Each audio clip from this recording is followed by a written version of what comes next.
Hey everybody, today I am at the Villages, infamous little place, planned community for retirees. It's got some weird reputations, but it's also fits an amazing niche, you know? Where do people who retire want to go to have fun?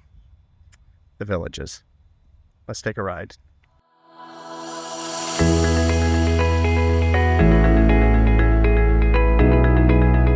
Today we're taking a ride through the Villages. It's known for its golf courses, amenities, and geriatric hanky-panky. Let's hit the road.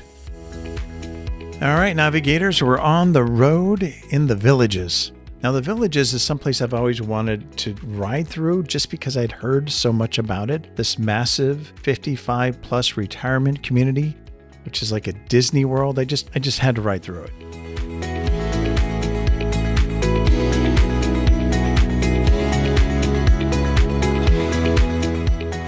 So here we are hitting the road, and I will say, as far as just riding your Navi through here, you have to remember that this community, it seems to me that there's more golf carts than cars. Actually, golf carts have their own lane because that's the way people get around, and plus golfing is one of the more popular retirement activities. So it's no surprise that it has so many golf courses. We'll get into that later, but I just had to ride through this. I'd heard so much about it. Coworkers have had people who, like aunts or uncles who have lived there or are currently living there, so I had to see it for myself. But it's a very Navi-friendly place because the speed limit is limited because of all the golf carts.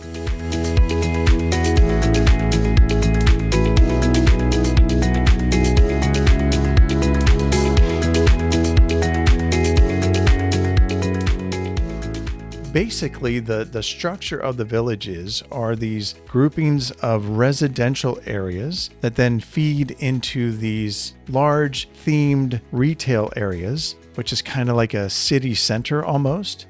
And then it goes to another residential area, which then connects to another kind of city center, themed city center, and so on. And surrounding all of that are all the locations of golf courses and all the other activities that you can do as a resident here.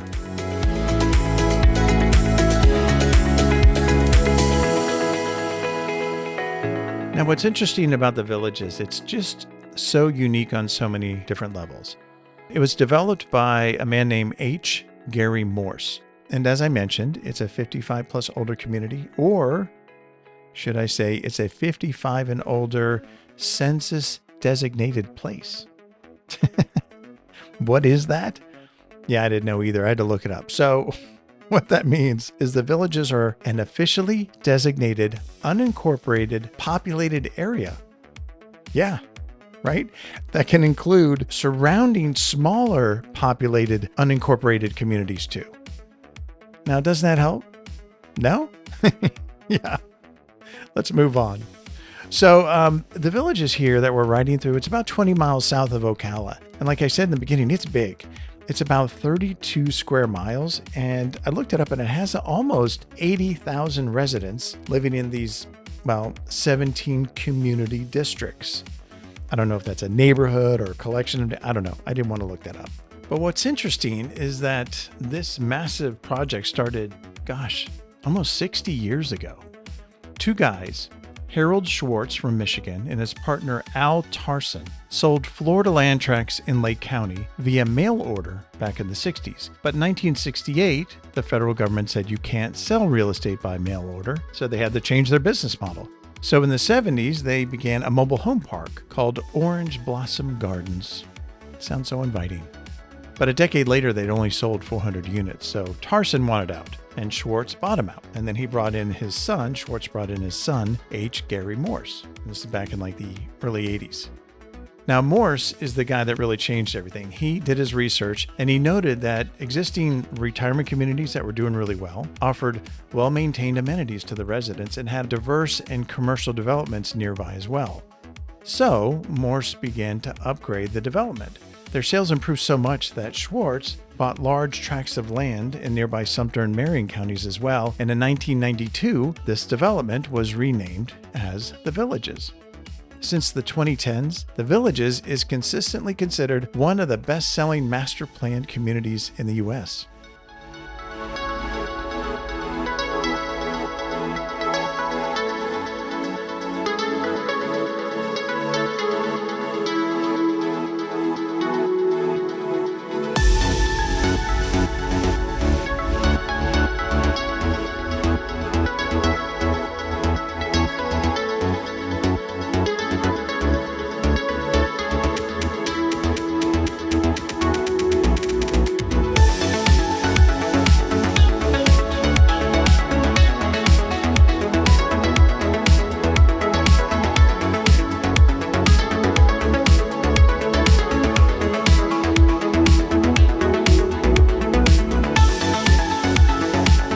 Okay, listen, don't forget to feed the algorithm.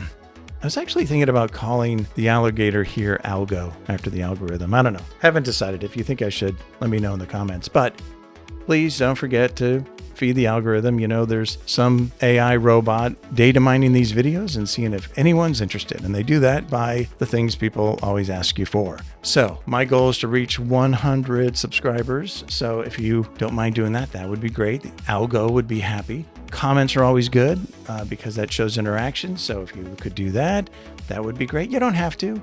I'm just saying that this is the automated nature of this thing on this platform.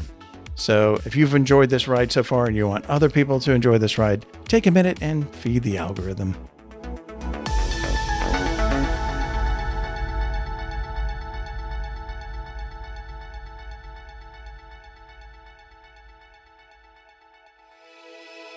Now here, these town squares, these themed town squares are where I think if you're not golfing or doing any of the other outdoor activities, this is where you're going to spend a lot of your time. On the day I was riding here, it was a Saturday morning. Unfortunately, they'd blocked off the center part of these squares for different vendors. So I wasn't able to go into like the heart of these squares. But it's kind of cool how they're all kind of themed. It's from what I had read, I think they were designed, or at least some of these center squares were designed by someone who worked on the designs of Universal Studios. So it's neat. You get to, you have all these stores and restaurants that kind of fit within this entire themed experience. For me, that's like a double-edged sword. As I rode around, it's kind of cool, but in the same respect, it doesn't feel authentic. And maybe it's not supposed to. Right? Maybe all of this is just supposed to be a distraction to make it not feel like your average grocery store and your average town center. So I appreciate the effort there, but having grown up in Florida and gone to a lot of theme parks, if you go to Epcot Center, for example, Epcot does a really good job of creating a unique look and feel for every country that's represented there. But because it's Florida and it's heat and so on and so forth, all the materials used to make all the buildings in Epcot are made from the same material. So what you end up seeing is that you see something that looks different visually, but doesn't look different materially. And so it kind of looks cool, but not authentic. And that's kind of what I got the feel with riding through these town squares. Again, they're very cool. They're very well designed.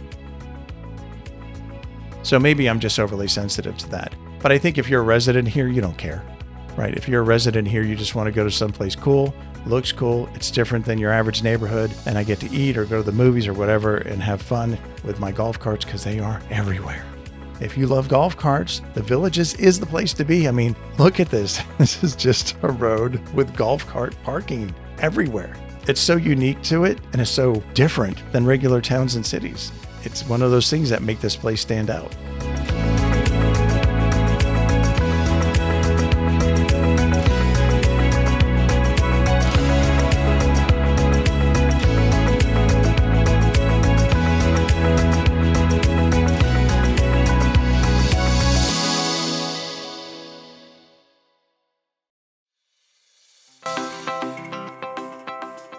Now, one of the rumors that you hear about this place, and I heard this multiple times, is that the Villages was known as the STD capital of the US. Yeah, think about that. So I wanted to look it up. Is this true? Do they have more STDs than anywhere else in the US? I mean, many think so. I actually heard a rumor that you could, I don't know what it was, but on the back of your golf cart, if you had like a certain towel or bag or symbol, I don't know, something that let everyone else know that you were open to more intimate relationships. But is that true? Well, I found out that these rumors started around 2006 and they haven't gone away. I mean, most of the residents deny it. It's kind of like, I don't know, old people having reckless sex. It's just easy clickbait. So I think it just keeps coming back. It's funny. I read a couple of the residents' responses to this rumor. And one old guy, 69 years old, said, "Hey, look, I moved here to play golf, not have sex." And another woman said, "We're more worried about alligators than crabs here." It turns out that the rumor actually started from a TV show in 2006, and it was a news story that said doctors and retirement community seeing an increase in STDs. And then more stories and claims came out. And if you try to research them now, you can't, all those links and everything and stories you can't find, they're kind of dead. And it turns out that the rise in the STD rates there, I guess, coincided with a national increase in STD rates. So there wasn't anything unique going on there. But the story just was too good to let go. I mean, even in 2009, the New York Post called the villages ground zero for geriatrics who are seriously getting it on. Who wouldn't want to read that story, right? That's why they still publish them. So is it the STD capital of the U.S.? Probably not. There's a nurse who worked there, and one of the things she did was provide testosterone therapy for her patients, and everyone that did that actually had to be tested for STDs, and she rarely had to treat that. And compared to other Florida cities with similar populations, the village's STD rates are lower. And some residents have even wondered why the village's owners, who are generally shy in talking to the press, haven't spoken out to correct the record on something like this. But then they go, you know what, I don't know. Maybe it goes back to that old saying that any publicity is good publicity.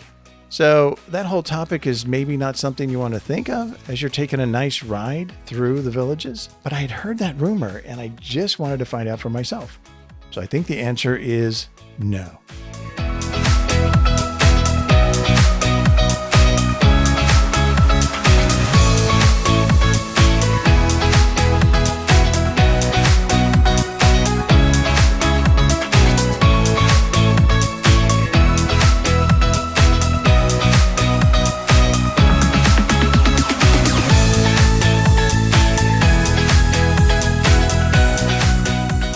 So I only rode through a couple of neighborhoods. The one I'm entering now looks like a townhome situation. I mean, the good thing here is it doesn't have a lot of grass. Obviously, you don't have to take care of maintaining the property. But these look like very simple places to live, and I'm sure that's because the point of being here is not being in the house, but to be out there playing golf, going swimming, or whatever. Was I impressed by this townhome sort of neighborhood? Not at all. But, again, I don't think you're meant to actually stay there very often.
Now here's another neighborhood that was nearby, has homes with yards and things like that. And I think both these neighborhoods in this residential area that I happen to be in were just older buildings constructed, I don't know, decades earlier maybe.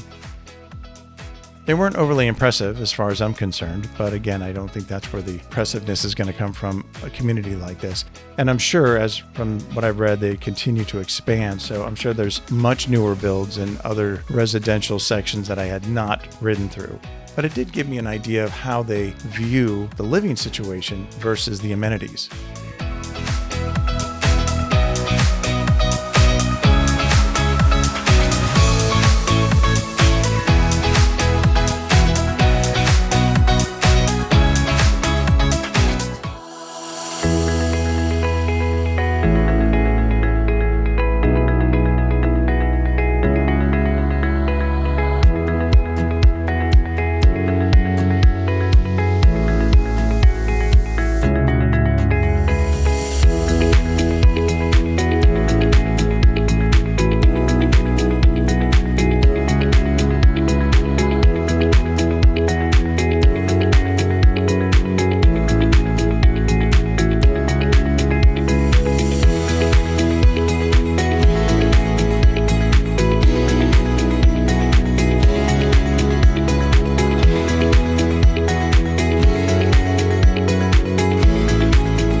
So riding through the villages is a nice, calm experience.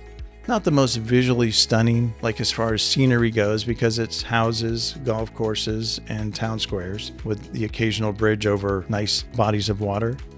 But it is a relaxing ride, and every once in a while, you can actually race and beat a number of golf carts down a straightaway. And I don't think you can say that. If you're a Navi owner, let's be honest, I don't think you can say that with many other modes of transportation. I'm just kidding. I know Navi owners are very proud of their Navis. I love my Navi, but I also, find it kind of funny. All right. So, hey, listen, thank you as always for joining me today. It's always a pleasure to have you take the ride with me. If you want me to go anywhere, check out any place, especially in Florida, because this is where I live, let me know in the comments. And if I can go, I will. But when you're on the road, be safe, be kind, be nice to each other. And most of all, have a great day. I'll see you guys next time.